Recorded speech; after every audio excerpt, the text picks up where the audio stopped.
মনে করেন যে গুডেলের লোক পর্যন্ত এই রাস্তায় আসে। আমার খুবই অসুবিধা এই রাস্তা ভাঙে যাওয়াতে, যাতায়াতের খুব অসুবিধা। ওনার সরকারের কিছু সহযোগিতা করলে আমার অনেক একটা উপকার হবে। না হলেও 30-40 হাজার মানুষের উপকার হবে আমাদের। আমার খুব অসুবিধা। হ্যাঁ, এটা আছে আমাদের এখানে।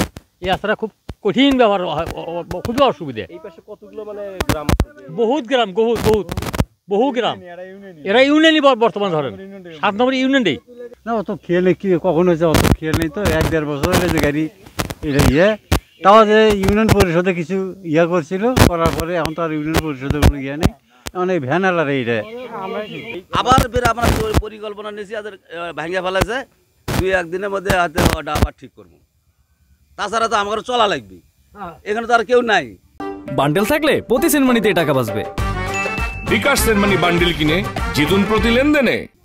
ওনারা যেভাবে কাজ করে দেয় 1,70,000 টাকা বলে কাজ দেবে, আর অথচ গাড়ির 4টা প্যাসেঞ্জার শুদ্ধ গাড়ি তুললেন তুমি মনে করেন করছে। আবার নতুন করে আমরা 14 সেফটি কাঠ সেদিনকে নিয়ে এসে নাগাছি। দেখেন এই পাশে তক্তা উপাসন মাঝখানে ঢাকা পুরোপুরি পড়াচ্ছে। ওই যে নতুন নতুন কাঠ আছে, আমরা মাঝে মধ্যে এটা এখন কাজ করার পরিকল্পনা করছি, যেটা করাইলে আমার চলাফেরা করা লাগে, বুঝলেন নেই। হওয়ার ফলে একদিন ভালোই ছিল। এই বজা স্রোত করে গতবার এই স্রোত নিয়ে পরে মাটি খুঁড়ে ব্রিজটা নেমে গেছে। যাওয়ার পরে বহুত সব ইয়ারা আসে দেখে ভিডিও করে নেওয়া যায় আর তার কোনো খোঁজ পাত্তা নাই। হ্যাঁ, এই হলো ঘটনা।